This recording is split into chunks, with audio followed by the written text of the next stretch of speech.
The Black Dahlia adalah salah satu kasus paling terkenal abad ini dan sampai sekarang kasus ini belum terpecahkan. Banyak teori yang menyebut tentang siapa pelakunya, tapi belum pernah ada orang yang kemudian didakwa atau dibawa ke meja hijau untuk kasus ini. Di video sebelumnya aku membahas tentang kasus Lucy Lalalu, yang kemudian seseorang menyebut kalau pelaku di kasus Lucy sama dengan pelaku di kasus Elizabeth. Makanya kemudian aku membahas kasusnya Elizabeth karena aku pengen tahu tentang apa sih yang membuat orang itu yakin kalau pelaku di kasusnya Lucy dan Elizabeth adalah orang yang sama. Dan makin aku mendalami kasus ini, juga makin mendalami orang itu yang dituduh sebagai pelaku di kasus Lucy dan Elizabeth. Aku pikir kayaknya mending aku bikin video terpisah mengenai orang itu karena kehidupan orang itu cukup kompleks, cukup menarik karena dia bukan cuma dituduh untuk 2 kasus ini, tapi dia dituduh untuk beberapa kasus lainnya. Jadi perbandingan antara kasus Lucy dengan Elizabeth bakalan aku informasiin di video orang tersebut. Kemudian kasus Elizabeth Short atau yang lebih dikenal dengan sebutan The Black Dahlia dimulai pada kejadian 15 Januari 1947 pagi. Saat itu sekitar jam 10 pagi, seorang wanita bernama Betty Barsinger lagi siap-siap untuk pergi ke toko sepatu untuk ngambil sepatu suaminya yang beberapa hari sebelumnya dia taruh di sana untuk diperbaiki. Dan pagi itu Betty pergi bersama anaknya yang berusia 3 tahun yaitu Anne. Cuaca pagi itu cukup dingin, jadi Betty kemudian pakaiin Anne jaket tebal, terus dia masukin Anne ke stroller. Setelahnya mereka pergi dengan pikiran kalau nggak bakalan terjadi apa-apa selama perjalanan tersebut, itu bakalan jadi perjalanan yang sama seperti perjalanan-perjalanan mereka sebelumnya. Tapi saat mereka melewati area kosong di South Northern Avenue, LA, Betty ngelihat sesuatu yang ada di pinggir trotoar, sesuatu yang awalnya dia pikir adalah manekin yang udah nggak kepake karena rusak. Dan kenapa dia langsung berpikir kalau itu adalah manekin yang nggak kepake dan udah rusak? Karena pas pertama kali dia ngelihat manekin tersebut, atau sesuatu yang dia pikir adalah manekin, dia langsung ngelihat kalau tubuh manekin tersebut terpisah atau terbelah menjadi 2, dan wajah dari manekin tersebut rusak. Makanya dia pikir kalau itu adalah manekin dari mall atau tempat perbelanjaan yang udah nggak kepake dan dibuang di sana. Kemudian karena keadaan manekin tersebut cukup nggak biasa, Betty berpikir kalau bisa aja manekin tersebut bakalan nakut-nakutin anak-anak yang lewat area tersebut. Dia kemudian mendekati manekin tersebut dengan pikiran untuk menyingkirkan manekin tersebut dari jalanan untuk menjauhkan manekin tersebut biar nggak bisa dilihat sama orang lainnya. Tapi waktu Betty mendekat ke manekin tersebut, dia ngerasa kalau manekin tersebut terlalu nyata untuk disebut sebagai manekin karena kulitnya, kukunya, rambutnya, matanya itu benar-benar nyata kayak manusia. Dan di detik itu juga dia kemudian sadar kalau itu bukan manekin tapi mayat seseorang yang dihabisi dengan cara yang sangat kejam. Betty kemudian langsung balik ke anaknya, dia kemudian langsung gendong Anne dan memastikan kalau Anne gak melihat apa yang dirinya lihat. Betty kemudian langsung lari ke rumah terdekat untuk meminjam telepon dan setelahnya dia menelpon polisi untuk melaporkan apa yang dirinya lihat. Gak lama setelahnya polisi sampai di lokasi yang Betty laporkan dan sama seperti Betty, polisi saat itu benar-benar shock dan ngeri dengan apa yang mereka lihat. Jadi apa yang ada di hadapan polisi saat itu adalah seorang wanita yang tergeletak di atas rerumputan, jaraknya dengan jalanan cuma beberapa inci. Dia dalam keadaan nggak pakai apapun, kemudian pada bagian wajah, terutama bagian ujung bibirnya, ada luka lebar memanjang yang hampir menyentuh telinganya. Jadi itu lukanya kayak begini, hampir menyentuh telinganya. Dan wanita tersebut benar-benar terbagi menjadi 2 di bagian tengah tubuhnya. Selanjutnya tubuh tersebut langsung diamankan, polisi membawa tubuh tersebut untuk dilakukan pemeriksaan lebih lanjut sekaligus untuk mengetahui identitasnya. Dan pada saat itu, untuk mengetahui identitas seseorang, salah satu caranya adalah dengan mengirim sidik jari orang tersebut ke kantor FBI yang ada di Washington, dan mereka mengirim lewat pos. Karena kejadian penemuan tubuh wanita tersebut ada di LA, butuh sekitar waktu 1 minggu untuk FBI baru bisa menerima sidik jari dari wanita tersebut. Kemudian seorang asisten manajer LA Examiner, salah satu dari 2 perusahaan surat kabar terbesar di LA, memberikan saran. Dia bilang kayaknya terlalu lama deh kalau harus nunggu berminggu-minggu untuk kita baru bisa mendapatkan informasi mengenai siapa wanita itu, karena kan pada saat itu pemeriksaan sidik jari masih dengan cara manual, diperiksa satu persatu, dan untuk sampai ke Washington juga butuh waktu 1 minggu. Kayaknya terlalu lama deh. Asisten manajer LAX Seminar kemudian menawarkan diri untuk mengirim sidik jari wanita tersebut dengan semacam mesin fax. Dan kalau seandainya cara itu berhasil, itu juga nantinya bakalan dipakai untuk memudahkan penyelidikan di kasus-kasus selanjutnya. Percobaan pertama langsung dilakukan dan hasilnya gagal karena pas sampai di Washington hasilnya tuh ngeblur. Mereka kemudian menghubungi seorang fotografer yang ada di Washington DC dan si fotografer ini menyarankan, coba deh itu sidik jarinya diperbesar dan jangan kirim sekaligus, coba kirimnya satu-satu. Dan dengan cara inilah akhirnya pihak FBI yang ada di Washington menerima sidik jari dari wanita tersebut pada hari itu juga. Kemudian pemeriksaan untuk identitas wanita tersebut meskipun dilakukan secara manual ternyata nggak membutuhkan waktu lama karena beberapa hari kemudian dikonfirmasi kalau identitas dari wanita tersebut adalah Elizabeth Short.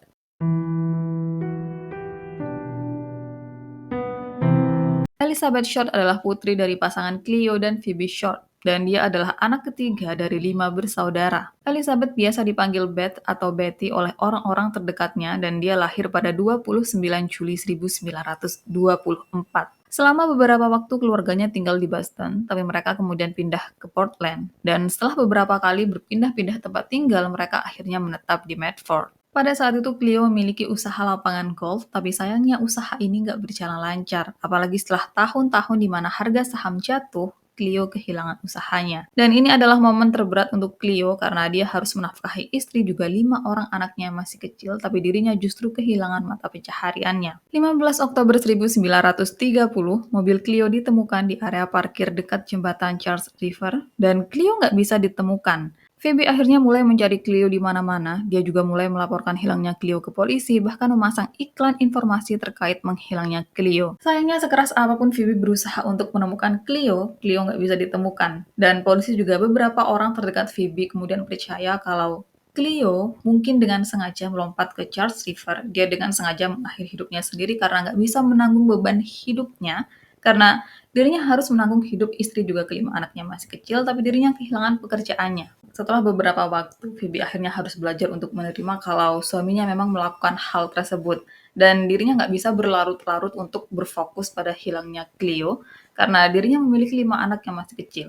Phoebe kemudian memutuskan untuk pindah ke apartemen yang lebih kecil dan dia mulai bekerja apapun untuk menghidupi kelima anaknya. Untuk Elizabeth, dia memiliki waktu yang cukup buruk, bukan cuma karena kehilangan ayahnya di usia 6 tahun, tapi dia juga beberapa kali sakit parah. Jadi di masa remajanya, Elizabeth kena TBC yang pada zaman itu kebanyakan penderita TBC nggak selamat. Jadi cukup beruntung untuk Elizabeth bisa selamat. Kemudian Elizabeth juga punya masalah asma dan pernafasan. Bahkan pernah satu kali Elizabeth harus menjalani operasi untuk mengeluarkan cairan dari paru-parunya. Dan dengan tubuhnya yang sering sakit-sakitan, Elizabeth beberapa kali sering nggak masuk sekolah. Dia bahkan pernah satu kali nggak masuk sekolah sampai sebulan. Jadi pas dia balik ke sekolah, dia kayak harus benar-benar berjuang untuk mengejar ketertinggalannya dalam pelajaran. Kemudian meskipun saat itu Elizabeth adalah seorang siswa yang biasa aja, tapi sebagai Elizabeth, dia adalah sosok yang cukup mengagumkan karena kecantikannya. Bahkan makin dia dewasa, kecantikannya tuh terus bertambah, yang dia kemudian dijuluki sebagai wanita tercantik di kotanya. Kemudian sejak Elizabeth masih kecil, dia sangat tertarik sama film. Dia udah bercita-cita untuk menjadi seorang artis. Dia bercita-cita untuk main film di Hollywood. Dan bersama seorang temannya juga saudaranya, dia ini sering habisin waktu di bioskop atau teater, entah untuk nonton pertunjukan atau film di sana atau sekedar untuk menghabiskan waktu di sana. Yang di situ Elizabeth merasa kalau makin dirinya dekat dengan hal-hal yang dirinya suka, itu akan makin membuat dirinya mudah untuk mencapai impiannya.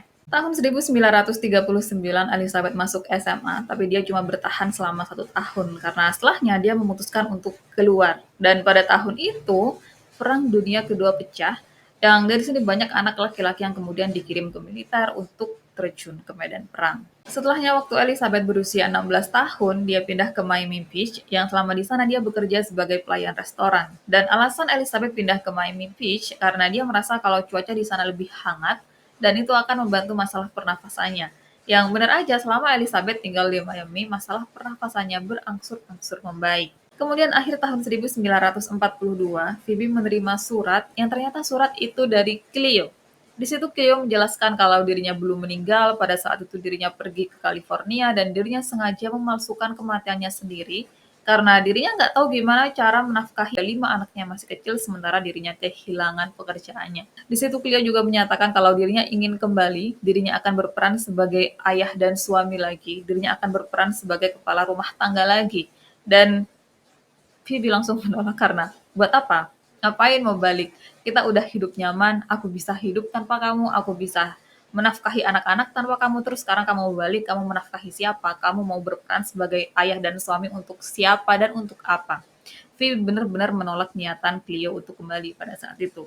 Tapi untuk Elizabeth, yang dia kehilangan ayahnya sejak usia 6 tahun, yang meskipun dia terluka karena dibohongi oleh ayahnya, tapi dia ingin hidup dan tinggal bersama ayahnya. Apalagi saat itu ayahnya tinggal di California dan Elizabeth ingin tinggal di California pada saat itu. Jadilah dia kemudian datang ke rumah ayahnya dan dia tinggal bersama ayahnya. Tapi Elizabeth cuma tinggal bersama ayahnya selama 3 minggu karena setelahnya Elizabeth sadar kalau hidup bersama ayahnya nggak sesuai dengan apa yang dirinya impikan, nggak sesuai dengan bayangannya. Jadi setelah 3 minggu tinggal bersama, Elizabeth memutuskan untuk keluar dari rumah ayahnya, yang setelahnya dia tinggal di sebuah apartemen. Kemudian selama waktu ini, Elizabeth sering habisin waktunya di klub juga bar, dan pada 23 September 1943, dia ditangkap dengan tuduhan udah mengkonsumsi alkohol padahal saat itu usianya masih di bawah umur. Jadi saat itu Elizabeth berusia 19 tahun dan batas usia untuk seseorang dikategorikan dewasa adalah 21 tahun ke atas. Dan ternyata setelah diselidiki lebih jauh, ternyata pada saat itu Elizabeth nggak minum, tapi teman-temannya yang minum dan teman-temannya adalah 21 tahun ke atas. Tapi karena Elizabeth kumpul sama anak-anak yang lagi minum, dia kemudian ditangkap dengan tuduhan tersebut. Dan selama penangkapannya inilah dia kemudian diambil sidik jarinya yang nantinya pada tahun 1947 di mana kasusnya terjadi, polisi atau FBI bisa langsung mengidentifikasi Elizabeth. Beberapa waktu setelahnya, Elizabeth pindah ke Florida dan di sana dia mulai dekat sekaligus memulai hubungan dengan seorang mayor bernama Matthew Michael Garten Jr. Nggak lama setelah mereka memulai hubungan, Matthew diharuskan turun ke medan perang dan selama waktu ini mereka selalu berkomunikasi lewat surat. Musim semi 1945, Matthew terlibat kecelakaan pesawat di India dan beruntungnya dia selamat. Setelahnya dari rumah sakit, Matthew mengirim surat ke Elizabeth. Dia menceritakan tentang apa yang terjadi sama dirinya dan di surat itu Matthew melamar Elizabeth. Dia kemudian menyatakan kalau setelah pulang nanti dirinya akan melamar Elizabeth dengan benar dan setelahnya mereka akan menikah. Sayangnya 1 minggu sebelum kepulangan Matthew, lagi-lagi Matthew mengalami kecelakaan pesawat dan kali ini semua orang di dalam pesawat tersebut meninggal termasuk Matthew. Waktu Elizabeth tahu tentang hal ini dia benar-benar sedih, dia benar-benar shock, dia benar-benar jatuh dan terpuruk. Dia kayak coba bisa dibayangin, udah LDR-an lama, bisa komunikasi cuma lewat surat, 1 minggu lagi bakalan ketemu, terus nikah, pasangannya malah meninggal.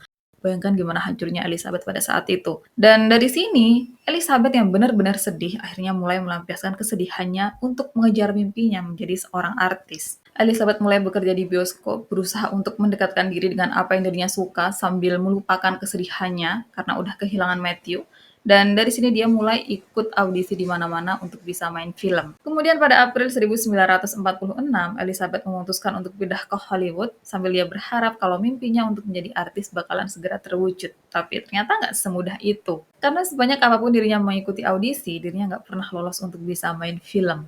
Kemudian selama waktu ini, Elizabeth juga dikenal karena sering memakai pakaian serba hitam. Dan sebenarnya ada banyak rumor mengenai alasan kenapa kasus ini disebut sebagai The Black Dahlia. Salah satu rumor menyebutkan karena pada saat itu Elizabeth selalu mengenakan pakaian hitam, dia selalu pakai aksesoris bunga di rambutnya, dia pengen dan bermimpi untuk menjadi seorang artis dan pada tahun itu sedang tayang film berjudul The Blue Dahlia, orang-orang di sekitarnya mulai menyebut dia sebagai The Black Dahlia. Sementara rumor lainnya menyatakan kalau pada masa itu korban untuk kasus-kasus kriminal biasanya memang disebut dengan istilah-istilah khusus dan karena pada tahun 1946 ada film berjudul The Blue Dahlia, kemudian Elizabeth adalah sosok yang cantik, dia pengen jadi artis, disitulah kasus ini mulai disebut sebagai The Black Dahlia. Tapi nggak ada konfirmasi resmi kenapa kasus ini disebut sebagai The Black Dahlia dan itu adalah dua rumor tentang asal-usul kenapa kasus ini disebut sebagai The Black Dahlia, tapi itu juga nggak bisa dikonfirmasi apakah memang itu alasannya atau bukan. Kemudian untuk kehidupan Elizabeth selanjutnya, jadi dari Mei sampai Oktober 1946, dia tinggal di rumah seorang pria bernama Mark Hansen. Mark sendiri adalah pemilik klub malam dan teater. Dia adalah orang yang cukup terkenal dan punya pengaruh di Hollywood. Mark dikenal suka menyewakan kamar di rumahnya untuk gadis-gadis muda yang datang ke Hollywood untuk jadi artis tapi nggak memiliki uang seperti Elizabeth. Dan mungkin Elizabeth berpikir dengan dirinya yang mengenal Mark itu akan makin memuluskan langkahnya untuk menembus industri perfilman Hollywood. Tapi ternyata hal ini juga nggak berhasil. Elizabeth akhirnya meninggalkan kediaman Mark pada Oktober 1946. Dan sebelum pergi, Mark kasih Elizabeth sebuah address book miliknya yang entah maksudnya apa tapi Elizabeth menerima address book tersebut. Buku itu sendiri udah dimiliki Mark selama 9 tahun dan entah kenapa dia kasih buku yang udah dia pakai selama 9 tahun ke Elizabeth dan entah kenapa juga Elizabeth menerima buku yang udah dipakai sama orang lain selama 9 tahun. Kemudian di bagian sampul depan address book tersebut ada tulisan Mark M. Hansen 1937 dan di dalamnya ada banyak nama, juga info kontak dari orang-orang berpengaruh di Hollywood yang nantinya setelah dihitung ada 75 nama di situ, beserta nomor teleponnya. Kemudian sejak Elizabeth meninggalkan kediaman Mark, dari November sampai awal Desember 1946, dia tinggal di sebuah apartemen bersama 7 orang wanita. Dan wanita-wanita ini menggambarkan kalau Elizabeth adalah sosok yang sangat cantik tapi sekaligus polos. Elizabeth sangat unggul dalam penampilan dan nggak ada satu orang pun yang meragukan hal itu. Tapi di sisi lain, dia juga sangat pemilih dan pemalu untuk urusan laki-laki. Elizabeth sangat memilih tentang siapa orang yang memiliki hubungan dengan dirinya. Dia nggak asal pilih untuk memiliki hubungan dengan orang lain. Dia memiliki kriteria khusus tentang orang yang bisa memiliki hubungan dengan dirinya, orang yang kemungkinan besar akan menjadi suaminya dan udah memenuhi kriterianya. Dan pada saat itu, Elizabeth memang dikenal sering keluar tiap malam bareng cowok yang berbeda-beda, tapi itu cuma keluar biasa, cuma makan bareng, jalan bareng, minum bareng, atau nonton film bareng, kayak cuma sekedar itu. Elizabeth nggak pernah menghabiskan malam dengan laki-laki manapun, dia cuma sekedar keluar, dan besoknya dia bakalan berganti dengan laki-laki lainnya.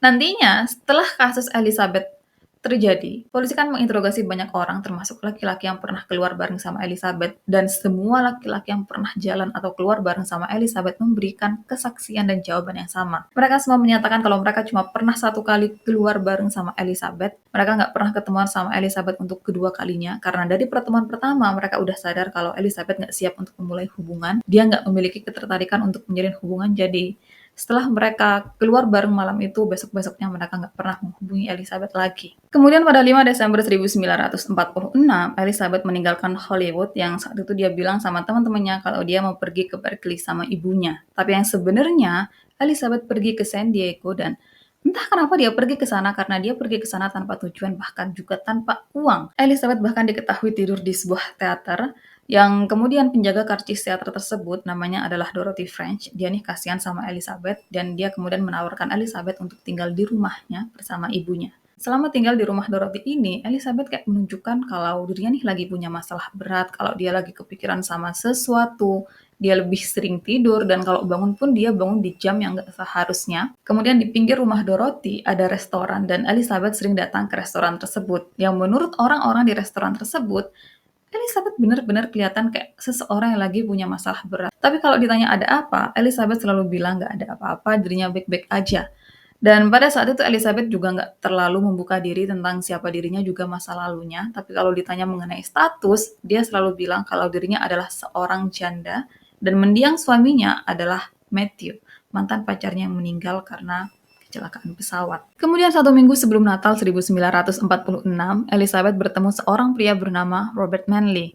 Robert adalah seorang mantan anggota militer yang alasannya keluar karena dia memiliki masalah mental. Kemudian Robert biasa dipanggil Red karena dia memiliki rambut berwarna merah cerah. Dan entah saat itu Elizabeth tahu atau enggak, tapi Robert adalah pria beristri. Usia pernikahannya baru 1 tahun dan saat dirinya berkenalan dengan Elizabeth, Robert baru aja memiliki anak. Tapi pada saat itu hubungan antara Robert dengan istrinya kurang baik setelah kelahiran anak mereka, entah kenapa.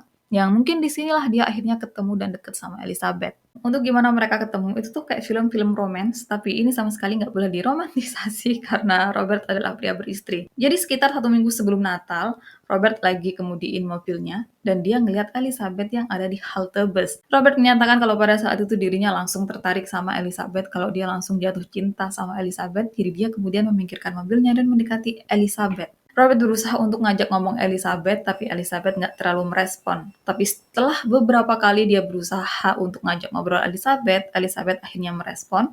Dan setelahnya Robert menawarkan diri ke Elizabeth untuk mau nggak aku antar.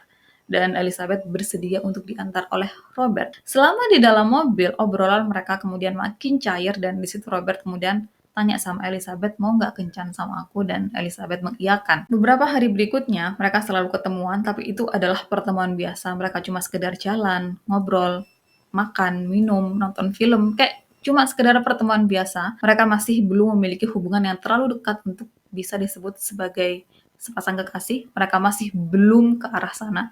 Mereka baru awal untuk mendekatkan diri. Sampai pada 8 Januari 1947, Robert menjemput Elizabeth di rumah Dorothy, dan pada tanggal 8 Januari itu mereka bermalam bersama. Elizabeth sendiri dikonfirmasi terakhir kali terlihat pada 9 Januari 1947 di Biltmore Hotel, dan pada saat itu dia bersama Robert. Dan aku bakalan ngomongin lebih jauh tentang Robert dan Elizabeth nanti mengenai apa yang terjadi selama mereka bermalam bersama, selama mereka menghabiskan waktu bersama, dan apakah benar kalau Robert adalah orang yang terakhir kali bersama Elizabeth. Aku bakalan ngebahas itu nanti, karena sekarang aku bakalan ngebahas lebih dulu tentang penyelidikan di kasus Elizabeth.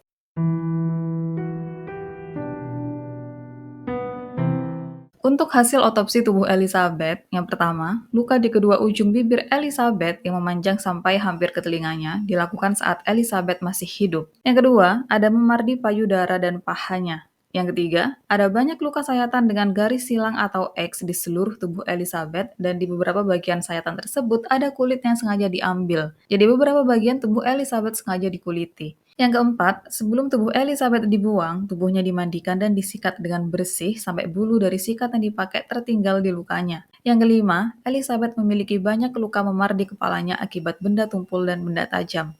Yang keenam, Elizabeth memiliki bekas ikatan di pergelangan tangan, pergelangan kaki, paha kanan, bahkan lehernya. Khusus untuk ikatan di leher, itu bukan ikatan yang terlalu ketat sampai buat Elizabeth ngerasa tercekik. Itu cukup longgar, tapi cukup ketat juga untuk buat dia kesusahan untuk bergerak. Sementara yang ketujuh, 3 jam sebelum kematiannya, Elizabeth disiksa dengan parah. Dan yang kedelapan, Elizabeth nggak memiliki setetes pun darah di tubuhnya. Gitu juga dengan di TKP sama sekali nggak ada darahnya Elizabeth. Makanya polisi kemudian berkesimpulan kalau Elizabeth pasti dilukai dan dihabisi di tempat lain, baru setelahnya dia dibuang di lokasi tubuhnya ditemukan. Dan gak heran juga kenapa waktu pertama kali Barry ngeliat Elizabeth, dia berpikir kalau itu bukan tubuh manusia, tapi itu adalah manekin. Kemudian untuk penyebab kematiannya, Elizabeth meninggal karena mengalami pendarahan di otaknya dan kemungkinan waktu meninggalnya adalah 24 jam sebelum tubuhnya ditemukan. Kemudian untuk hasil pemeriksaan TKP, polisi menemukan jejak ban mobil, jejak sepatu, dan sak semen dengan noda darah. Dan penemuan sak semen itu cukup aneh pada saat itu karena lokasi di mana Elizabeth ditemukan itu bukan lokasi di mana sedang terjadi pembangunan di sana. Begitu juga dengan area di sekitarnya sama sekali nggak ada pembangunan apapun di sana. Jadi kenapa bisa ada sak semen di situ dan ada noda darahnya pula? Polisi kemudian berpikir kalau Elizabeth pasti dibawa oleh si pelaku menggunakan sak semen tersebut. Sementara untuk keadaan Elizabeth saat ditemukan, jadi kedua kaki Elizabeth dalam keadaan lurus dengan posisi melebar. Tangannya ditekuk ke atas kepalanya, kayak model yang biasanya lagi pemotretan dalam posisi tidur. Kemudian matanya terbuka dan tubuhnya yang terbagi menjadi dua, terpisah sekitar jarak 30 cm. Kemudian dari hal-hal yang Elizabeth diletakkan dalam posisi sedemikian rupa, diletakkan di pinggir jalan, di area terbuka, dibiarkan tanpa memakai apapun dan tubuhnya yang dipisah sekitar jarak 30 cm. Belum lagi pelaku yang seolah-olah ingin agar Elizabeth langsung ditemukan oleh orang pertama yang melewati jalanan di sana. Dia dengan sengaja mengekspos Elizabeth, sengaja menunjukkan pekerjaannya. Dia ingin orang-orang nggak pernah melupakan kasus ini. Dia ingin orang-orang melihat perbuatannya dengan ngeri sekaligus kagum. Dari dirinya yang berhasil menyembunyikan identitasnya sebagai pelaku sampai semua hal yang dia lakukan ke Elizabeth, terutama pemotongan tubuhnya. Untuk pemotongan tubuh Elizabeth, itu tuh benar-benar dipotong tepat di bagian tengah tubuhnya. Dan itu adalah potongan yang sangat bersih, rapi, nggak ada bagian yang bergerigi atau berantakan. Benar-benar luka potong yang sangat sempurna dan bersih. Organ dalam Elizabeth juga diketahui lengkap, nggak tersentuh, semua masih ada pada tempatnya. Bahkan usus yang harusnya berceceran keluar, itu tuh ditata dengan rapi. Benar-benar seseorang yang mempersiapkan semuanya dengan sempurna dan matang. Kemudian setelah tubuh Elizabeth selesai diotopsi, tubuhnya disambung lagi, terus dibalsem, dan baru setelahnya diserahkan ke pihak keluarga untuk dimakamkan. Dan ada hal yang cukup menarik sekaligus miris di sini. Jadi pada saat itu bahkan sampai sekarang pun misal ada anggota keluarga yang meninggal dengan cara yang nggak alami, apalagi meninggalnya di luar rumah, itu kan kemudian dibawa ke rumah sakit dan nantinya kalau udah diketahui dia keluarganya siapa, keluarganya tuh bakalan dihubungi, dibawa untuk melihat mayat, apakah benar itu adalah anggota keluarga dari mereka atau bukan. Nah, pada saat itu lokasi Elizabeth ditemukan jaraknya dengan rumah ayahnya itu Clio sekitar 4 kilometer. Dan waktu polisi mengetahui siapa Elizabeth, siapa ayahnya, Clio kemudian diminta untuk datang ke rumah sakit untuk mengkonfirmasi apakah mayat tersebut memang adalah Elizabeth atau bukan. Tapi Clio menolak. Sementara pada saat itu, ibunya Elizabeth yaitu Phoebe, dia nih kayak menolak kenyataan kalau putrinya meninggal dengan cara yang kejam seperti itu. Dia menolak untuk datang ke LA dan butuh beberapa hari untuk polisi meyakinkan Phoebe untuk mau datang, sampai akhirnya Phoebe bersedia untuk datang dan pada saat itu dia ditemani oleh anak pertamanya. Jadi, baru setelah beberapa hari polisi mengetahui identitas Elizabeth dan siapa orang tuanya, baru mereka kayak benar-benar bisa mengkonfirmasi kalau itu memang benar adalah Elizabeth. Dan hal mengenai Cleo nggak berhenti sampai di situ, karena pada pemakaman Elizabeth, dia nggak datang ke pemakaman putrinya. Waktu ditanya kenapa dia melakukan semua hal itu, Cleo menyatakan kalau dirinya bertemu sama Elizabeth terakhir kali adalah 1943. Setelahnya mereka nggak saling berhubungan atau ketemu lagi, dan dirinya nggak mau lagi dihubung-hubungkan dengan mantan keluarganya. Coba kok bisa dia ngomong kayak gitu, udah dari kecil dia buang Elizabeth, terus pas Elizabeth meninggal, dia nggak mau sedikit pun berperan sebagai orang tuanya.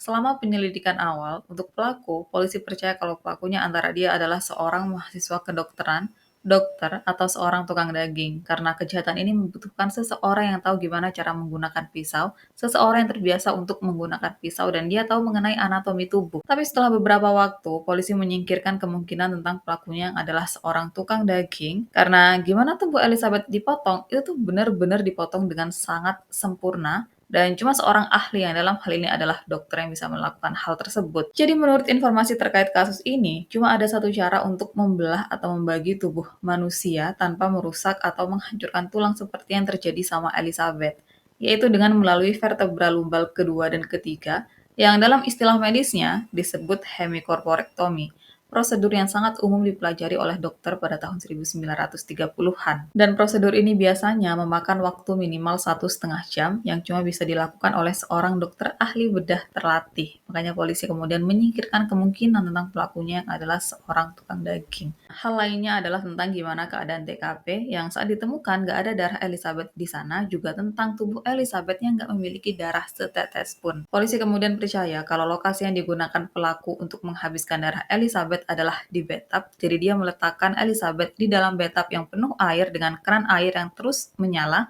sampai darahnya Elizabeth habis dengan sendirinya. Kemudian selama awal kasus ini, 750 detektif di seluruh Amerika diturunkan untuk menyelesaikan kasus ini. Dan karena ini adalah kasus yang sangat besar, sangat menarik perhatian banyak orang pada saat itu, banyak telepon yang masuk ke kantor polisi pada saat itu untuk memberikan informasi terkait Elizabeth. Kayak mereka nih memiliki bukti ini, mereka adalah saksi dari kejadian ini. Mereka benar-benar ingin memberikan informasi ke polisi tentang apa yang mereka tahu mengenai kasus Elizabeth Short.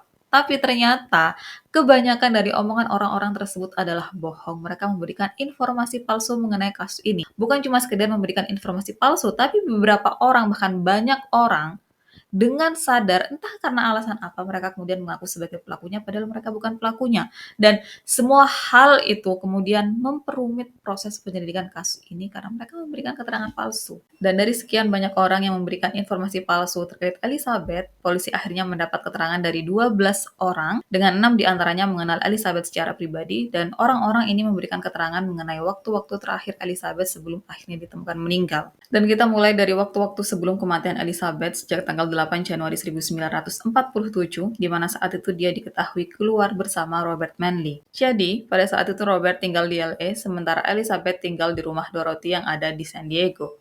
Pada 8 Januari 1947, Robert jemput Elizabeth di rumah Dorothy dan mereka menghabiskan waktu bersama kayak sebelum-sebelumnya, sekedar jalan, sekedar makan, sampai akhirnya Robert bilang sama Elizabeth kalau dirinya bisa meluangkan waktu untuk Elizabeth seharian penuh ini bahkan sampai besok. Dan gimana kalau kita pesen kamar hotel? Di situ Robert menjanjikan sama Elizabeth kalau mereka bakalan tidur terpisah dan mereka nggak bakalan ngapa-ngapain, mereka cuma sekedar menghabiskan waktu bersama. Elizabeth akhirnya setuju dan mereka langsung memesan kamar hotel.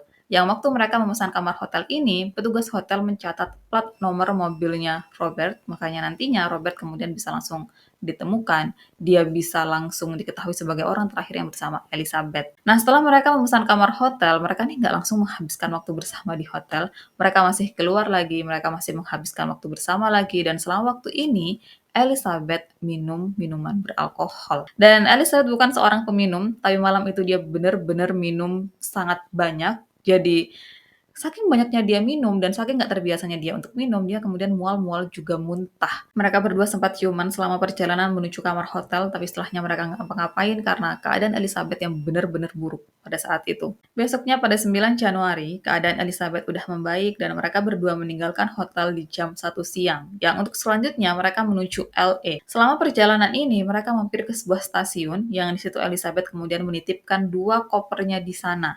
Dan setelah dia menitipkan 2 kopernya, mereka kemudian lanjut pergi ke Biltmore Hotel. Kenapa mereka pergi ke Biltmore Hotel? Jadi pada saat itu Elizabeth bilang sama Robert kalau dia janjian sama saudaranya di Biltmore Hotel. Dan karena Robert nggak mau meninggalkan Elizabeth sendirian, dia nggak mau Elizabeth pergi ke sana sendirian, akhirnya dia menawarkan diri untuk mengantar Elizabeth dan Elizabeth mau. Mereka kemudian sampai di Biltmore Hotel dan Elizabeth bilang sama Robert kalau dia janjian sama saudaranya di bar hotel di jam 6:30 malam. Tapi pas mereka sampai, ternyata saudaranya Elizabeth belum datang. Robert akhirnya temenin Elizabeth untuk nunggu saudaranya sampai datang, tapi setelah 1 jam berlalu, saudaranya Elizabeth belum datang, dan di situ Robert akhirnya bilang sama Elizabeth kalau dirinya harus pergi karena ada hal lain yang harus dirinya lakukan. Jadilah Elizabeth kemudian menunggu kedatangan saudaranya di lobi hotel sendirian, dan dia menunggu sampai jam 10 malam. Dan pada saat itu, konfirmasi mengenai Elizabeth yang pergi di jam 10 malam dari Biltmore Hotel dikonfirmasi oleh salah satu pekerja hotel yang dia tugasnya adalah berjaga di pintu hotel untuk membuka tutup pintu kalau misalkan ada orang yang bakalan masuk atau keluar dari hotel. Dan entah orang ini kenapa bisa mengkonfirmasi langsung kalau itu memang adalah Elizabeth yang keluar di jam 10, entah apakah sebelumnya dia mengenal Elizabeth atau mereka sempat ngobrol-ngobrol, makanya dia kemudian bisa memastikan kalau orang yang dia lihat memang adalah Elizabeth.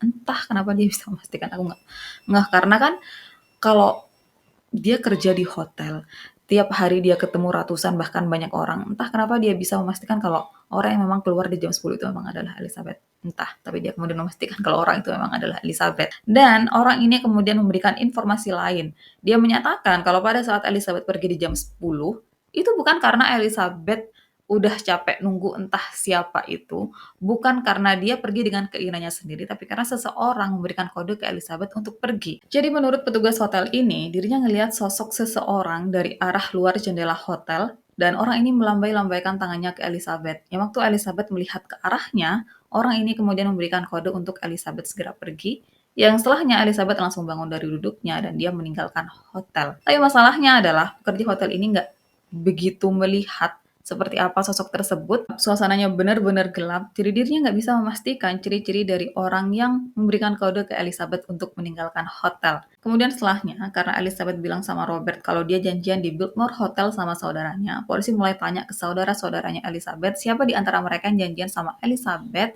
di Biltmore Hotel pada 9 Januari malam. Dan nggak ada satupun dari saudaranya Elizabeth yang menyatakan kalau mereka janjian sama Elizabeth di Biltmore Hotel pada 9 Januari malam. Jadi pertanyaannya, Elizabeth pada saat itu nunggu siapa? Dia janjian sama siapa? Yang sayangnya, pertanyaan-pertanyaan itu nggak pernah terjawab. Kemudian untuk keberadaan Elizabeth dari tanggal 10 sampai 14 Januari, itu tuh dikemukakan oleh 12 orang yang kita bahas sebelumnya. Tapi sayangnya 12 orang ini nggak bisa memastikan secara langsung apakah yang mereka lihat memang adalah Elizabeth atau bukan. Jadi, ke-12 orang ini termasuk 6 orang yang mengenal Elizabeth secara pribadi, mereka menyatakan kalau mereka melihat sosok yang mirip Elizabeth, sosok dengan deskripsi yang cocok dengan Elizabeth, tapi mereka nggak tahu apakah itu Elizabeth atau bukan. Dan gimana bisa 6 orang yang mengenal Elizabeth secara pribadi juga ngomong hal seperti itu? Jadi mereka menyatakan kalau pada saat itu mereka hanya sekedar melihat, mereka nggak berinteraksi langsung. Jadi mereka nggak bisa memastikan apakah yang mereka lihat memang adalah Elizabeth atau bukan. Kayak contoh misalkan kita ngelihat seorang kenalan kita di seberang jalan, tapi karena terlalu jauh akhirnya kita nggak samperin dia, akhirnya kita nggak ngobrol sama dia, dan beberapa hari berikutnya kita ketemu sama kenalan kita itu, terus kita kayak tanya, kamu pada hari ini ada di sini ya? Dan kenalan kita itu bilang enggak, jadi udah pasti di situ kita menyimpulkan kalau orang yang kita lihat ada di seberang jalan, yang kita pikir adalah kenalan kita itu bukan kenalan kita, tapi dia adalah orang lain yang mirip dengan kenalan kita. Dan ini yang terjadi sama 6 orang yang mengenal Elizabeth secara pribadi itu. Mereka cuma sekedar melihat, mereka nggak berinteraksi secara langsung. Jadi mereka nggak tahu apakah itu memang Elizabeth atau bukan yang mereka lihat. Berdasarkan keterangan orang-orang ini yang melihat sosok dengan deskripsi yang mirip dengan Elizabeth, jadi pada 11 Januari, sosok yang mirip dengan Elizabeth terlihat di sebuah lounge bersama 2 orang wanita. Tapi sosok yang mirip Elizabeth ini kayak lebih menyendiri. Dia justru menjauh dari 2 orang temennya. Dia justru nggak terlibat percakapan dengan teman-temannya. Dia kayak terasingkan. Dia kayak lagi memikirkan sesuatu menurut beberapa orang. Tapi menurut beberapa orang lainnya, dia nih kayak yang dibius. Orang-orang yang melihat wanita dengan deskripsi yang cocok dengan Elizabeth di lounge itu juga kemudian menyatakan kalau sosok wanita tersebut memakai dress hitam yang kusut dan stockingnya robek. Kemudian karyawan di lounge juga menyatakan kalau pada saat itu dirinya menukarkan uang untuk wanita yang deskripsinya cocok dengan Elizabeth, dia menukarkan uang wanita itu ke koin karena wanita itu akan menggunakan telepon umum. Untuk 13 Januari, sosok dengan deskripsi yang cocok dengan Elizabeth terlihat di sebuah restoran yang biasa didatangi oleh Elizabeth. Sementara untuk 14 Januari, sosok yang diyakini adalah Elizabeth datang ke stasiun di mana Elizabeth menitipkan 2 kopernya pada 9 Januari. Wanita itu kemudian mengirim 2 koper Elizabeth yang udah disimpan di sana sejak 9 Januari untuk tujuan pengiriman Alaska. Dan waktu ditanya siapa pengirimnya, wanita tersebut bilang kalau pengirimnya adalah Elizabeth Short. Dan sampai sekarang nggak ketahuan itu koper isinya apa, terus dikirimnya ke siapa. Nggak pernah ketahuan. Selanjutnya pada 14 Januari, seorang wanita dengan deskripsi yang cocok dengan Elizabeth keluar dari arah bar sambil lari-lari dan dia menuju ke seorang polisi wanita yang ada di sana. Wanita itu bilang sama polisi kalau pacarnya adalah seorang anggota militer dan pacarnya adalah sosok pencemburu, suka melakukan KDRT bahkan mengancam akan menghabisi dirinya. Jadi wanita itu meminta tolong ke polisi untuk melindungi dirinya. Tapi polisi yang saat itu menerima keluhan dari wanita tersebut justru mengembalikan wanita tersebut ke dalam bar. Dan ini adalah kesaksian dari 12 orang yang menurut mereka melihat sosok yang mirip dengan Elizabeth menjelang hari kematiannya. Informasi lain, seseorang menyatakan ke polisi kalau pada tanggal 15 Januari dini hari, dirinya melihat sebuah mobil yang terparkir di lokasi tempat tubuh Elizabeth ditemukan. Dan pada saat itu dirinya nggak berpikir macam-macam, dirinya sama sekali nggak berpikir aneh-aneh dengan mobil yang terparkir di sana, jadi dia kemudian nggak terlalu memperhatikan, dia melanjutkan urusannya pada saat itu. Dan setelah tubuh Elizabeth ditemukan pada 15 Januari pagi, di situ dia mulai berpikir kalau mungkin mobil tersebut membawa tubuh Elizabeth, kalau mungkin pengemudinya adalah pelaku atas kasus Elizabeth. Tapi sayangnya karena pada saat itu dirinya nggak memperhatikan mobil tersebut ataupun nggak terlalu memperhatikan si pengemudi, jadi dirinya nggak bisa memberikan informasi lanjutan mengenai ciri-ciri dari mobil ataupun ciri-ciri dari si pengemudi mobil.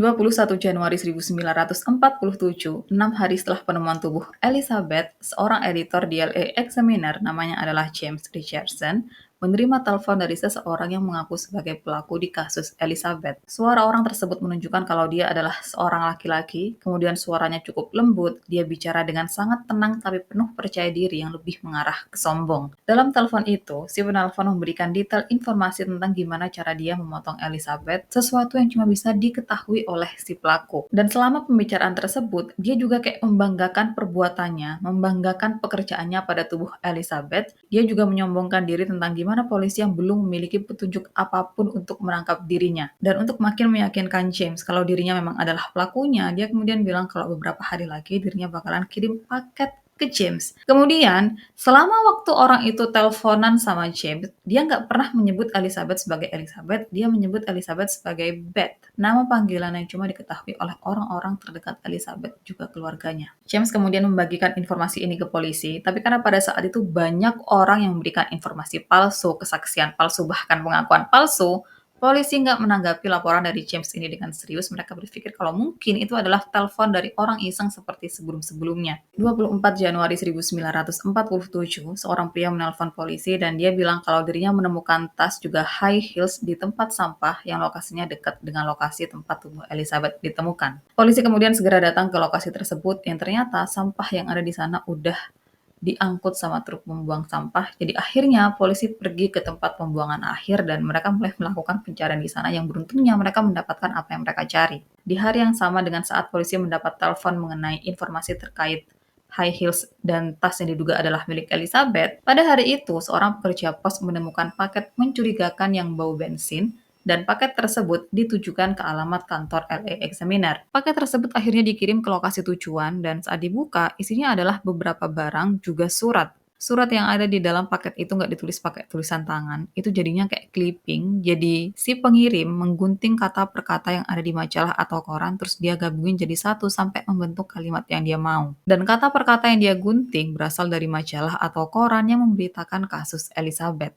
Dan di situ si pengirim menyatakan kalau barang-barang yang dia kirim adalah barang-barang yang ada di dalam tas Elizabeth pada hari dia meninggal. Beberapa dari barang-barang tersebut adalah akte lahir Elizabeth, ID card, kartu jaminan sosial, surat tanda bukti penitipan 2 koper di stasiun pada 9 Januari, foto Elizabeth sama teman-teman dan mendiang pacarnya, juga sebuah address book. Kemudian ini adalah Robert yang nantinya mengkonfirmasi kalau tas, high heels, dan barang-barang lain yang dikirim entah oleh siapa itu memang adalah barang Elizabeth. Setelahnya polisi berpikir kalau kemungkinan besar orang yang mengirim paket tersebut memang adalah pelakunya. Jadi kemudian semua barang yang ada di dalam paket itu dibawa untuk diperiksa, untuk dicek apakah ada sidik jari si pelaku di sana dan hasilnya nggak ada. Jadi sekali lagi si pelaku menunjukkan kalau dirinya bukan orang biasa, kalau dirinya sangat pintar, sangat matang, dia tahu gimana cara mengacaukan bukti dan menghilangkan jejak sidik jari. Jadi orang biasa nggak akan tahu kalau bensin mampu menghilangkan sidik jari dan paket tersebut, entah paket itu sendiri ataupun hal-hal di dalamnya yang termasuk barang-barang Elizabeth, semuanya diusap pakai bensin. Yang karena hal ini, polisi bukan cuma nggak bisa menemukan sidik jari si pengirim, tapi mereka juga bahkan nggak bisa menemukan sidik jari Elizabeth. Kemudian dari sekian banyak barang-barang Elizabeth yang pelaku kirim, salah satunya kan adalah address book. Yang di dalamnya ada banyak nama juga nomor telepon yang ternyata itu adalah nomor telepon dari orang-orang berpengaruh di Hollywood. Polisi sempat menduga kalau orang-orang yang namanya ada di dalam address book tersebut adalah orang-orang yang mungkin terkait dengan kasus Elizabeth, tapi setelah mereka semua diperiksa ternyata nggak ada satupun dari mereka yang bisa dikaitkan dengan kasus Elizabeth. Kemudian address book tersebut banyak halaman yang dirobek dan di sini polisi percaya kalau mungkin halaman yang dirobek itu mengarah ke si pelaku. Dan nantinya address book ini lebih kenal dengan sebutan The Black Book Dahlia. Kemudian selama polisi masih melakukan pemeriksaan dari paket yang dikirim oleh kemungkinan pelaku, polisi kembali menerima surat dan kali ini suratnya sedikit berbeda karena ditulis pakai tulisan tangan, itu pun pakai pen. Dan karena itu ditulis pakai pen, polisi percaya kalau siapapun itu yang mengirim adalah seseorang yang cukup kaya karena pada saat itu pen cukup mahal harganya. Di surat kedua ini, si pengirim mengarahkan kalau dirinya adalah pelakunya dan dirinya kemudian menulis secara tersirat kalau dirinya akan menyerahkan diri pada Rabu 29 Januari 1947 di jam 10 pagi. Dan si pengirim surat kedua ini juga menyatakan di mana lokasi dia akan menyerahkan diri. Kemudian awalnya polisi nggak terlalu percaya dengan surat kedua ini dikirim oleh orang yang sama dengan orang yang melakukan pengiriman beberapa hari sebelumnya. Orang yang mengirimkan paket berisi barang-barang Elizabeth. Mereka menduga kalau surat kedua ini dikirim oleh orang iseng, tapi belajar dari pengalaman sebelumnya, mereka nggak bisa begitu aja mengabaikan surat kedua ini. Jadi sebelum waktu yang udah dijanjikan, polisi berjaga-jaga di lokasi di mana orang tersebut menyatakan kalau dia akan menyerahkan diri. Tapi selama apapun polisi menunggu di sana, nggak ada siapapun yang muncul. Beberapa hari setelahnya, polisi kembali menerima surat ketiga, yang kali ini gaya penulisannya sama dengan surat pertama. Disusun dari guntingan kata per kata dari majalah atau koran yang memberitakan tentang kasus Elizabeth. Di surat ketiga ini, si pengirim yang juga menyatakan kalau dirinya adalah pelaku atas kasus Elizabeth menyatakan kalau dirinya batal untuk menyerahkan diri dan kematian Dahlia dibenarkan. Kemudian sampai sini, sebagian besar orang percaya kalau paket dan surat pertama memang berasal dari si pelaku, tapi untuk surat kedua dan ketiga, mungkin itu dilakukan oleh seorang peniru. Hal selanjutnya yang polisi lakukan pada saat itu, mereka bekerja sama dengan jurnalis untuk memancing si pelaku keluar. Jadi mereka kayak membuat pernyataan yang kemudian diterbitkan di koran ataupun majalah, yang pernyataan itu menyatakan kalau si pelaku udah memberikan pengakuan tentang apa yang terjadi sama Elizabeth dan kenapa atau gimana dia melakukan hal itu. Polisi berharap kalau dengan tersebarnya kabar ini, si pelaku asli bakalan muncul ke permukaan, kalau dia bakalan marah karena pekerjaannya diakui oleh orang lain. Beberapa hari setelahnya, seorang wanita bernama Chien, native French, ditemukan meninggal di kediamannya oleh seorang pekerja konstruksi. Dan pada saat itu Chien ditemukan meninggal dalam keadaan tubuh penuh luka parah yang salah satu penyebabnya karena dipukul menggunakan linggis. Kemudian dia meninggal karena paru-parunya tertusuk oleh tulang rusuknya sendiri. Dan kenapa kasus ini muncul terus dikait-kaitkan dengan kasusnya Elizabeth? Karena Jian memiliki rambut berwarna hitam ke Elizabeth. Dia adalah wanita yang cantik. Dia ditemukan tanpa memakai apapun. Tubuhnya diatur sedemikian rupa. Dan ini nggak diketahui tubuhnya tuh diatur sedemikian rupa kayak gimana. Apakah kayak tubuhnya Elizabeth saat ditemukan atau gimana? Nggak ada informasi mengenai hal ini. Tapi yang jelas saat ditemukan, tubuhnya diatur sedemikian rupa. Dan di tembok ditemukan pesan yang ditulis pakai lipstik merah dan isi dari pesannya adalah QBD. BD sendiri kemudian dipercaya adalah singkatan dari Black Dahlia dan Beberapa polisi kemudian percaya kalau ini adalah pesan dari si pelaku, kalau pelaku menyatakan dirinya adalah pelaku di kasus The Black Dahlia. Pelakunya bukan seseorang yang beberapa waktu sebelumnya muncul di surat kabar dan memberikan keterangan. Orang tersebut adalah palsu, aku adalah yang asli. Seolah-olah pesannya adalah begitu dan beberapa polisi percaya kalau pelaku di kasusnya Jian adalah pelaku yang sama untuk kasusnya Elizabeth. Untuk selanjutnya, polisi nggak melakukan pancingan apapun lagi untuk menangkap pelaku di kasusnya Elizabeth, dan sama seperti kasusnya Elizabeth, kasusnya Jane ini juga nggak terpecahkan, pelakunya nggak diketahui siapa.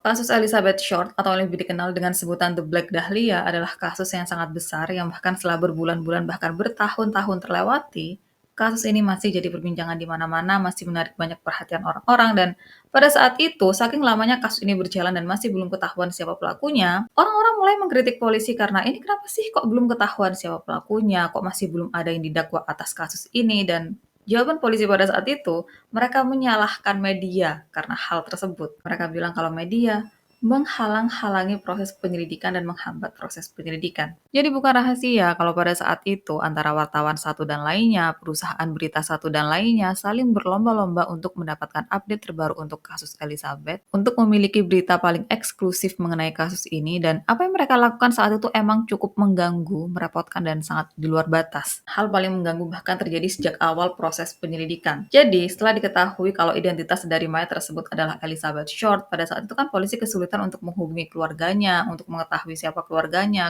ini tinggal di mana. Dan pada saat itu sangat umum untuk polisi bekerja sama dengan wartawan, dengan jurnalis untuk menyelesaikan sebuah kasus. Jadi mereka kayak saling berbagi informasi, yang polisi ini dapat informasi untuk segera menyelesaikan kasus, sementara wartawan mendapat informasi untuk kemudian dijadikan berita. Jadi mereka kayak saling berbagi informasi pada zaman itu dan itu sangat lumrah. Dan saat polisi belum mengetahui siapa keluarganya Elizabeth, keluarganya tinggal di mana, mereka kemudian bekerja sama dengan wartawan untuk bisa menemukan keluarganya Elizabeth. Beberapa waktu setelahnya, seorang wartawan berhasil mendapat nomor teleponnya Phoebe. Tapi bukannya dia menyerahkan nomor teleponnya Phoebe ke polisi, dia justru memanfaatkan informasi tersebut untuk kepentingan pribadinya. Jadi wartawan itu menghubungi Phoebe, dia memperkenalkan dirinya sebagai Wayne Sutton dan dirinya adalah jurnalis di LA Examiner. Wartawan ini yang mengaku kalau namanya adalah Wayne Sutton, dia bilang kalau Elizabeth baru aja memenangkan kontes kecantikan di LA dan saat ini dirinya menghubungi Phoebe untuk mendapatkan informasi terkait Elizabeth, masa kecilnya gimana, hubungannya dengan keluarganya gimana, hubungan asmaranya gimana. Dia ingin mengetahui semua itu karena dirinya akan menampilkan informasi-informasi tersebut di majalah yang itu majalah akan membahas tentang Elizabeth dari luar sampai dalam. Dan di situ Phoebe seneng banget tentu aja karena dia merasa kalau oh Elizabeth udah berhasil, dia udah ada di posisi yang dia mau, dia mendapatkan apa yang selama ini dia inginkan. Jadi Phoebe dengan senang hati kemudian menceritakan semua hal mengenai Elizabeth. Dan setelah wartawan tersebut mendapatkan informasi yang dirinya inginkan, dia kemudian langsung bilang sama Phoebe kalau sebenarnya aku menghubungi kamu bukan karena Elizabeth menang kontes kecantikan di LA, tapi karena dia baru aja menjadi korban yang kejam. Dia meninggal dalam keadaan yang sangat brutal. Dan gimana bisa seseorang memanfaatkan kesedihan orang lain untuk kepentingan pribadinya? Hal nggak bertanggung jawab lain yang wartawan lakukan, jadi pada saat itu entah gimana kalau misalkan seseorang melaporkan kejahatan ke polisi, itu telepon bakalan nyambung ke wartawan lainnya. Jadi wartawan kemudian langsung mendapatkan informasi tentang suatu kejahatan, jadi nantinya mereka bakalan langsung ke TKP. Dan waktu Betty menghubungi polisi untuk melaporkan apa yang dirinya lihat pada 15 Januari pagi, entah gimana telepon tersebut langsung nyambung ke wartawan, jadi wartawan kemudian langsung dengar apa yang Betty laporkan ke polisi dan dia langsung menuju ke TKP.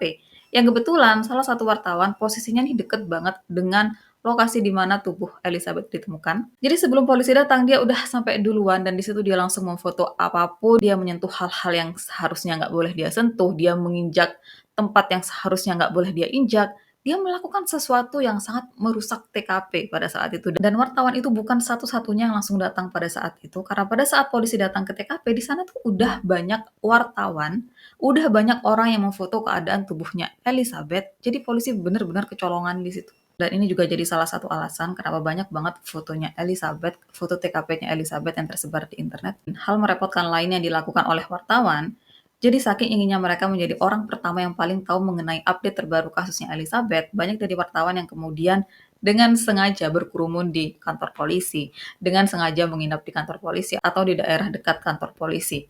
Dan misal salah satu anggota polisi nih pergi entah untuk makan siang, entah untuk istirahat, entah untuk menangani kasus lainnya atau itu udah waktunya dia pulang. Intinya kalau seorang polisi udah nggak ada di mejanya, entah dia pergi kemana dan ada wartawan di situ, terus ada telepon masuk, wartawan yang ada di sana bakal langsung angkat telepon tersebut. Dan misal orang yang menelpon memberikan informasi terkait kasusnya Elizabeth, wartawan ini nggak akan membagikan informasi itu ke polisi. Mereka akan menggunakan informasi tersebut untuk kepentingan pribadi mereka, untuk menjadikan informasi tersebut sebagai bagian dari surat kabar atau berita mereka. Jadi benar-benar pada saat itu, wartawan sangat menghambat proses kasus ini selain karena polisi sendiri banyak melakukan korupsi.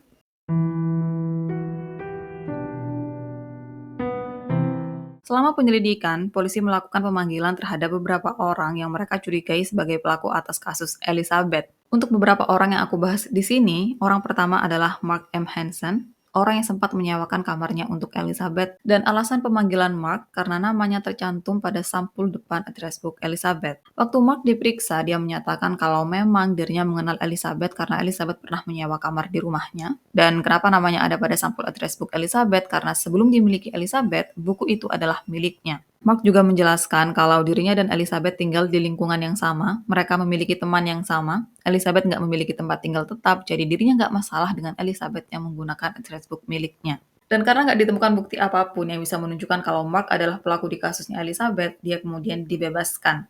Tapi nantinya muncul informasi kalau sebenarnya Mark nih suka sama Elizabeth, tapi Elizabeth nggak pernah menanggapi rasa sukanya Mark. Dan karena hal ini, Mark berpikir kalau aku nggak bisa memiliki Elizabeth, orang lain nggak bisa memiliki Elizabeth juga. Jadi dia kemudian membayar seseorang untuk menghabisi Elizabeth. Tapi, semua ini hanya dianggap rumor pada saat itu. Orang kedua yang diperiksa dan dicurigai sebagai pelaku adalah Robert Manley, orang terakhir yang dikonfirmasi bersama Elizabeth. Kecurigaan ini didasarkan pada pemikiran kalau Elizabeth bersama Robert sejak tanggal 8 sampai 9 Januari, dan nggak ada yang tahu apa yang terjadi di antara mereka berdua selama waktu itu, yang mungkin aja terjadi perselisihan, terus Robert habisin Elizabeth. Robert kemudian diperiksa dan selama waktu ini dia menyatakan kalau bukan dirinya pelakunya, bukan dia yang melakukan hal itu ke Elizabeth. Untuk makin meyakinkan polisi, Robert kemudian bersedia untuk melakukan tes poligraf bukan cuma sekali, tapi bahkan 2 kali. Dan di 2 tes tersebut, dirinya berhasil lolos. Tapi masalahnya adalah tes poligraf mungkin kalau dulu dianggap sebagai sesuatu yang bisa benar-benar dipercaya untuk mengungkap apakah seseorang bohong atau enggak. Tapi di zaman ini kan nggak kayak gitu. Di zaman ini sekarang kita tahu kalau tes poligraf tuh bisa dimanipulasi, apalagi Robert adalah mantan anggota militer dan dia hidup di zaman Perang Dunia. Jadi sedikit banyak dia pasti tahu gimana caranya memanipulasi. Kemungkinan besar dia pasti tahu gimana caranya memanipulasi tes poligraf. Kemudian selama proses pemeriksaan Robert, mobilnya juga diperiksa dan di situ polisi nggak bisa menemukan apapun yang bisa mengaitkan kasusnya Elizabeth dengan Robert, jadi Robert kemudian dibebaskan. 7 tahun setelah kematian Elizabeth, masalah mental Robert makin parah dan dia mulai sering menulis catatan aneh yang di situ dia menyatakan tentang penyesalannya dengan apa yang udah dirinya lakukan di masa lalu kalau dirinya benar-benar merasa bersalah. Mengetahui tentang hal ini, polisi lagi-lagi memeriksa Robert untuk menemukan kemungkinan apakah Robert adalah pelaku di kasus Elizabeth, yang setelah dilakukan pemeriksaan ternyata nggak ada apapun yang bisa menghubungkan antara Robert dengan Elizabeth, jadi dia benar-benar bukan pelakunya, dan setelahnya Robert langsung dibebaskan. Robert sendiri akhirnya masuk ke rumah sakit jiwa selama beberapa waktu dan pada 1986, di usianya yang ke-86 tahun, di tanggal di mana dirinya terakhir kali bersama Elizabeth, yaitu pada 9 Januari, Robert memutuskan untuk mengakhiri hidupnya sendiri. Orang selanjutnya yang dicurigai adalah Leslie Dillon. Jadi pada tahun 2017, seorang penulis bernama Pew Itwell mengeluarkan buku mengenai kasus Elizabeth yang dia lebih menyorot ke Leslie Dillon sebagai pelakunya. Informasi terkait Leslie sendiri sebelumnya kurang begitu jelas, tapi dengan munculnya buku dari Pew, akhirnya terjawab kenapa Leslie dicurigai dan apa yang terjadi selama proses penyelidikan. Jadi pada tahun 1949, seorang psikolog kriminal bernama Dr. Paul Driver memasang jebakan di sebuah majalah berjudul True Detective, berharap siapapun pelakunya bakalan muncul. Karena kan kadang saat seseorang melakukan kesalahan dan dia ada di posisi yang merasa kalau dirinya aman, dirinya nggak akan ketahuan, dia kemudian memberikan pancingan atau muncul dengan beberapa teka-teki, dengan beberapa kode yang dirinya pikir itu akan makin menyulitkan proses penyelidikan. Nah, Dr. Paul mengejar ini, dia berharap kalau setelah dirinya mengeluarkan artikel tersebut, si pelaku bakalan muncul, si pelaku bakalan menghubungi dirinya. Dan beberapa hari setelahnya, dirinya mendapat surat dari seorang pria bernama Jack Sands. Dalam suratnya, Jack menyatakan kalau dirinya tahu siapa pelaku atas kasus Elizabeth. Pelakunya adalah temannya sendiri, yaitu Jeff Connors. Setelahnya Dr. Paul dan Jack sering kirim-kiriman surat, mereka mulai berkomunikasi di situ, dan Dr. Paul mulai ngerasa aneh sama Jack karena Jack tahu beberapa hal yang seharusnya nggak mungkin diketahui oleh orang luar. Dia tahu beberapa hal yang cuma diketahui oleh polisi dan si pelaku. Jadi dari sekian banyak informasi yang polisi bagikan ke publik, ada beberapa hal yang tetap mereka simpan, ada beberapa hal yang nggak mereka bagikan ke siapapun. Dan Jack, dia tahu tentang hal ini. Dua hal yang Jack tahu padahal seharusnya dia nggak tahu. Yang pertama, Jack tahu kalau ada area tertentu pada paha kirinya Elizabeth yang dikuliti, dan bagian yang dikuliti itu ada tato mawarnya. Kemudian kulit Elizabeth yang ada tato mawarnya itu setelah berhasil dilepas dari pahanya, kemudian dimasukkan ke organ intimnya. Dan yang kedua, Jack tahu kalau rambut kemaluan Elizabeth sebagian tuh dicukur terus dimasukin ke dalam anusnya. Dan di situ Dr. Paul juga beberapa polisi kemudian kayak, dia tahu dari mana? Nggak mungkin dia tahu hal ini kalau dia bukan pelakunya, atau kalau memang temennya itu Jeff adalah pelakunya. Tapi masa iya Jeff yang menginformasikan hal itu ke Jack? Masa iya Jeff yang udah melakukan kejahatan sesempurna dan semengerikan itu dengan tololnya kasih tahu hal seperti itu ke temennya? Makanya di situ polisi dan Dr. Paul curiga kalau Jack adalah pelakunya. Setelahnya, Dr. Paul ajak Jack untuk ketemuan, dan pada saat mereka bertemu, Dr. Paul nggak datang sendiri, dia datang bersama beberapa polisi yang sengaja menyamar. Waktu Dr. Paul akhirnya ketemu sama Jack, di situ dia diminta untuk pergi ke lokasi di mana temannya, yaitu Jeff Connors berada, dan di situ Jack nggak bisa menunjukkan kalau dia memiliki teman bernama Jeff Connors. Jadi makin banyak hal yang mencurigakan tentang Jack, makin banyak hal yang membuat polisi, penyidik, dan Dr. Paul percaya kalau Jack adalah pelakunya. Setelahnya Jack mulai diinterogasi, dia mulai diperiksa, dan kemudian ketahuan kalau sebenarnya dia bukan Jack Sands, tapi nama aslinya adalah Leslie Dillon, dan juga dia pernah bekerja di kamar mayat rumah sakit. Dia tahu gimana caranya menangani mayat, dia tahu gimana caranya melakukan otopsi, dia tahu gimana caranya menggunakan pisau untuk membedah seseorang. Curiga dong polisi di sini, mereka makin yakin kalau Leslie adalah pelakunya. Tapi tiap kali dia ditanya, selama dia diperiksa, selama dia diinterogasi, selama dia dipancing-pancing untuk memberikan jawaban, jawabannya selalu sama kalau bukan dia pelakunya adalah Jeff Connors temennya. Padahal dia nggak bisa membuktikan keberadaan Jeff Connors. Waktu Jack ditanya mengenai keberadaannya pada 9-15 Januari 1947, dia juga nggak bisa memberikan alibi pasti tentang keberadaannya pada saat itu. Nggak ada siapapun yang bisa mengkonfirmasi keberadaannya saat itu. Jadi posisi Jack atau Leslie pada saat itu benar-benar sangat terpojok. Sampai akhirnya kepolisian San Francisco menghubungi kepolisian LA dan mereka menyatakan kalau mereka udah menemukan Jeff Connors yang dicari-cari oleh kepolisian LA. Dan Jeff Connors nama sebenarnya adalah R.T. Lane. Setelah mendapatkan informasi ini, kepolisian LA langsung melepaskan Leslie karena mereka akan lebih fokus untuk mengejar Jeff. Tapi, nggak ada informasi lanjutan apakah polisi memang benar-benar mengejar Jeff, apakah polisi udah sempat menginterogasi Jeff. Gak ada informasi lanjutan mengenai hal itu. Dan waktu ditanya lebih jauh mengenai Leslie, polisi yang saat itu menginterogasi Leslie menyatakan kalau Leslie benar-benar terlihat sebagai sosok yang sangat pintar. Dia nggak seperti orang-orang yang pada umumnya mereka interogasi. Leslie sangat pandai untuk membaca situasi, dia pandai merubah keadaan, dan dia pandai mengendalikan keadaan.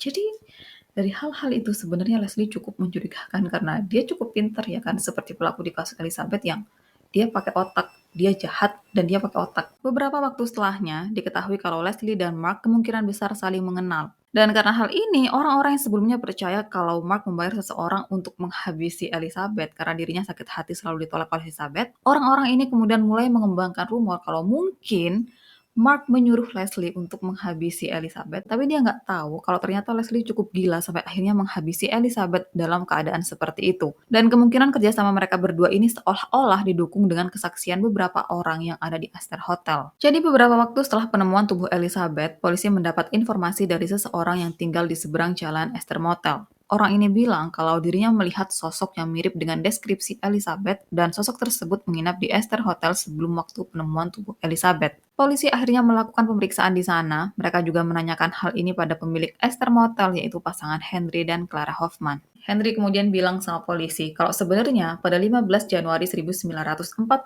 pagi, waktu dirinya masuk ke salah satu kamar motelnya untuk bersih-bersih karena itu kamar udah selesai dipakai sama pengunjung sebelumnya. Nah, waktu dirinya masuk ke salah satu kamar motelnya, waktu dia baru buka pintu, dia udah ngeliat darah dan feses di mana-mana. Dan temuan Henry pada 15 Januari pagi bukan cuma itu, karena waktu dia masuk ke kamar lain yang sebelumnya dihuni oleh wanita dengan deskripsi yang cocok dengan Elizabeth, waktu dia masuk ke dalam kamar itu, dia menemukan bungkusan coklat yang waktu dia buka isinya adalah pakaian wanita berdarah. Henry menyatakan kalau pada saat itu dirinya dengan sengaja nggak melaporkan temuannya ke polisi karena dirinya nggak mau berurusan sama polisi. Pada saat itu dirinya sedang diawasi untuk laporan KDRT, jadi dalam hal apapun dirinya benar-benar nggak mau berurusan sama polisi. Dan yang dirinya lakukan setelah dia menemukan darah juga feses di salah satu kamar, baju berdarah di salah satu kamar, dia langsung menyingkirkan semua hal itu, dia langsung membersihkan kamar yang banyak darah dan fesesnya. Waktu ditanya mengenai wanita yang deskripsinya cocok dengan Elizabeth, pasangan Hoffman membenarkan kalau pada saat itu memang ada seorang wanita yang mirip dengan Elizabeth menginap di motel mereka atau tepatnya di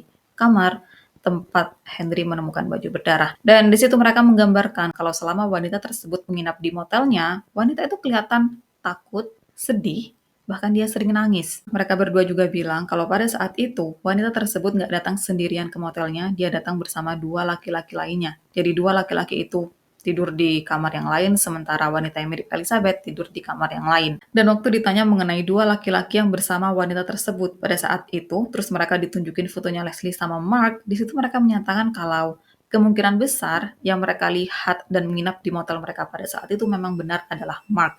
Tapi mereka nggak bisa memastikan karena mereka harus melihat langsung. Selanjutnya polisi juga mengambil keterangan dari orang-orang yang juga menginap di Astor Motel pada awal Januari 1947 dan beberapa dari mereka menyatakan kalau mereka memang melihat sosok yang mirip dengan Elizabeth. Mereka juga ditanya mengenai dua laki-laki yang pada saat itu bersama wanita yang mirip dengan Elizabeth dan mereka menyatakan kalau kemungkinan besar orang tersebut memang adalah Mark, tapi lagi-lagi mereka bilang kalau mereka nggak tahu sebelum ngelihat langsung. Jadilah suatu hari orang-orang ini dibawa ke tempat umum yang di sana ada Mark. Dan waktu mereka semua ngelihat Mark, mereka kemudian memastikan kalau orang yang mereka lihat di motel pada saat itu memang benar adalah Mark. Hal yang terjadi selanjutnya, bukannya polisi membawa mereka ke kantor polisi untuk diambil keterangannya, untuk dijadikan saksi dan bisa menangkap si pelaku yang kemungkinan besar adalah Mark, mereka justru dibawa ke kantornya Mark, mereka dibawa untuk berhadap-hadapan sama Mark, dan lagi-lagi di situ polisi tanya sama mereka, bener nggak orang ini yang kalian lihat? Sebagian dari mereka kemudian menarik kembali pernyataan mereka sebelumnya. Mereka bilang kalau orang yang mereka lihat bukan Mark, sementara untuk orang-orang yang tetap menyatakan kalau orang yang mereka lihat adalah Mark, justru mulai mengalami pengancaman dari polisi. Dan untuk selanjutnya, Mark nggak pernah lagi diselidiki untuk kasus ini. Karena penyelidikan yang berjalan dengan lambat juga banyak kesalahan di sana-sini, akhirnya penyelidikan untuk kasus Elizabeth dialihkan ke grand jury yang setelahnya ketahuan kalau Badan Kepolisian LA pada saat itu banyak terjadi korupsi di sana. Banyak bukti yang dihilangkan, banyak bukti yang nggak diuji, banyak saksi-saksi yang diabaikan omongannya, bahkan mereka juga terbukti disuap oleh beberapa orang untuk nggak menjadikan orang-orang tersebut sebagai pelakunya, untuk meloloskan orang tersebut, untuk nggak menyelidiki orang tersebut. Karena hal ini terjadi perombakan besar-besaran di Badan Kepolisian LA, bahkan kepala polisi LA pada saat itu dipecat. Dan untuk selanjutnya, kasus Elizabeth dilimpahkan ke kejaksaan. LAPD nggak boleh dan nggak diizinkan lagi untuk terlibat dalam kasus ini. Tapi entah kenapa, sekali dua kali, mereka nih mengirimkan anggota polisi mereka untuk ke kejaksaan yang mereka bilang adalah itu untuk membantu proses penyelidikan. Selama kasus ini dipegang oleh kejaksaan, Leslie sempat dipanggil, tapi akhirnya dia dibebasi lagi. Dan nggak pernah lagi Leslie ataupun Mark dibahas atau disangkut pautkan dengan kasusnya Elizabeth. Nama selanjutnya yang diduga sebagai pelaku atas kasus Elizabeth adalah nama terkuat yang diduga sebagai pelaku, dan dia adalah Dr. George Hodel, sosok yang juga diduga sebagai pelaku atas kasus Lucy. Jadi pada tahun 2003, pensiunan detektif LAPD yang juga merupakan salah satu putra Dr. Hodel, yaitu Steve Hodel, mengeluarkan buku berjudul Black Dahlia Avenger. Dan di buku tersebut, Steve menyatakan kalau dirinya percaya ayahnya adalah pelaku dalam kasus Elizabeth Short juga beberapa kasus lainnya. Kecurigaan awal Steve dimulai nggak lama setelah kematian ayahnya pada tahun 1999. Jadi setelah kematian Dr. Hodel, Steve membereskan beberapa barang ayahnya dan dia menemukan sebuah kotak yang pas dia buka isinya adalah album foto. Steve lihat satu persatu foto di album tersebut dan awalnya nggak ada yang mencurigakan sama sekali. Sampailah dia ngeliat dua foto yang mirip dengan keadaan Elizabeth saat ditemukan. Di situ Steve langsung berpikir kalau mungkin ayahnya adalah pelaku dalam kasus Elizabeth. Dan kecurigaan Steve ini berdasarkan gimana Dr. Hodel yang bukan sosok baik-baik, bukan sosok yang menjalani kehidupannya dengan lurus, dia banyak melakukan penyimpangan dalam hidupnya yang salah satunya, dia memaksa salah satu anaknya berkali-kali sejak usia 10 atau 11 tahun. Memaksa anaknya itu untuk nggak pakai apapun dan memanggil teman-temannya untuk menonton anaknya yang lagi nggak pakai apapun. Kemudian saat Steve percaya kalau ayahnya adalah pelaku di kasus Elizabeth, dia mulai melakukan penyelidikan mandiri. Dan di sini Steve baru tahu kalau pada awal tahun 1950-an, ayahnya sempat dicurigai sebagai pelaku dalam kasus Elizabeth, bahkan dia ada di urutan teratas sebagai kemungkinan pelaku atas kasus Elizabeth. Dan polisi, mereka nih saking mereka curiganya sama ayahnya, mereka sempat memasang alat penyadap di kediaman Dr. Hodel. Steve akhirnya mendengarkan isi rekaman tersebut dan dia mendengar kalimat mencurigakan dari Dr. Hodel yang membawa-bawa kasus Black Dahlia. Jadi dalam rekaman tersebut, Dr. Hodel nih kayak lagi ngomong sama seseorang yang kemungkinan adalah orang kepercayaannya dan dia bilang, mereka nggak akan bisa buktiin apapun sekarang, mereka nggak bisa ngomong sama sekretarisku karena dia udah meninggal. Untuk sekretaris Dr. Hodel, jadi dia meninggal nggak lama setelah Dr. Hodel dicurigai sebagai pelaku atas kasus Elizabeth. Dan pada saat itu dilaporkan kalau sekretarisnya meninggal karena mengakhiri hidupnya sendiri, tapi anehnya nggak ada catatan bunuh diri di sana dan kemudian diketahui kalau Dr. Hodel ada di lokasi yang sama dengan lokasi di mana sekretarisnya melakukan usaha untuk menghabisi nyawanya sendiri. Lebih jauh mengenai kematian sekretarisnya, polisi kemudian mengetahui kalau sebelum mereka sempat datang ke lokasi di mana sekretarisnya Dr. Hodel mengakhiri hidupnya sendiri, Dr. Hodel membakar beberapa barang pribadi sekretarisnya. Yang waktu diselidiki, ternyata barang-barang tersebut adalah bukti di mana Dr. Hodel banyak melakukan penyimpangan sebagai seorang dokter. Jadi dia dengan sengaja mendiagnosis salah pasiennya, biar pasiennya ini mendapatkan perawatan yang lebih kompleks dan mahal.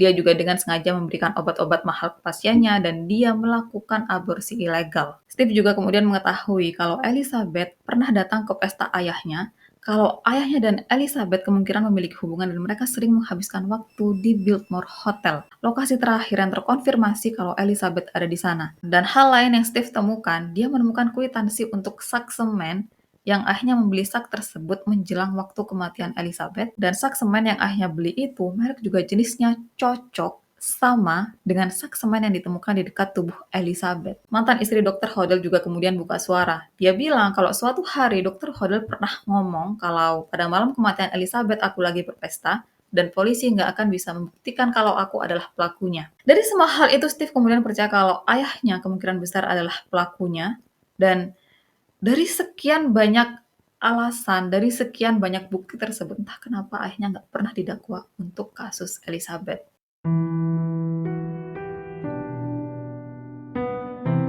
Dengan kasus Elizabeth yang belum terpecahkan, banyak orang yang kemudian merumorkan atau menyamakan kasus Elizabeth dengan kasus-kasus belum terpecahkan lainnya. Kasus pertama yang dikaitkan dengan Elizabeth adalah kasus yang terjadi pada tahun 1943 sampai 1949, di mana dalam kasus ini 9 orang wanita termasuk Elizabeth ditemukan meninggal dalam radius 8 mil atau 12 kilometer. Dan kalau mau diperluas lagi wilayahnya, ada sekitar 20 kematian yang belum terpecahkan termasuk kasusnya Elizabeth. Kemudian dari kasus-kasus tersebut, 6 kasus diantaranya memiliki kesamaan dengan Elizabeth, yaitu seseorang mengirim surat ke polisi yang menyatakan kalau dirinya akan menyerahkan diri, tapi di hari yang udah ditentukan, dia nggak pernah datang. Si pengirim surat itu nggak menyerahkan diri. Kemudian kasus kedua yang dikaitkan dengan Elizabeth adalah Cleveland Torso. Jadi kasus ini merenggut 13 nyawa, tapi diyakini kalau korbannya ada lebih dari 20 orang. Alasan Elizabeth diduga sebagai korban dalam kasus ini juga karena keadaannya saat ditemukan sama dengan keadaan para korban, yaitu ditemukan sama-sama dalam keadaan terpotong-potong. Tapi untuk Cleveland Torso, itu hanya terjadi di daerah Cleveland yang meskipun potongan korban disebar, tapi hanya di area kota Cleveland. Sementara untuk kasus Elizabeth, itu tuh terjadi di LA. Juga kasus Cleveland Torso terakhir kali terjadi 10 tahun sebelum kasus Elizabeth. Jadi untuk selanjutnya, ini hanya menjadi sekedar rumor. Kemudian kasus selanjutnya yang dikaitkan dengan Elizabeth adalah kematian seorang gadis berusia 6 tahun bernama Susan Degnan. Jadi pada Januari 1946, Susan yang berusia 6 tahun dan saat ditemukan dia udah meninggal dalam keadaan terpotong-potong. Tubuhnya ditemukan di selokan dan saat ditemukan nggak ada setetes pun darah tersisa di tubuhnya, sama seperti Elizabeth. Pada musim panas, seorang pria bernama William Herrings ditangkap karena perampokan dan selama interogasi dia mengaku sebagai pelaku atas kasus Susan yang karena hal ini dia langsung ditahan. Seorang kapten LAPD kemudian merasa kalau kasus Susan dan Elizabeth saling terkait kalau pelakunya adalah orang yang sama. Tapi masalahnya, kalau pelaku di dua kasus ini memang adalah orang yang sama yaitu Williams, gimana caranya dia melakukan hal itu ke Elizabeth sementara pada saat kejadian Elizabeth dirinya ada di penjara? Karena pemikiran ini, orang-orang yang percaya kalau pelaku di kasus Susan dan Elizabeth adalah orang yang sama, mulai berpikir kalau mungkin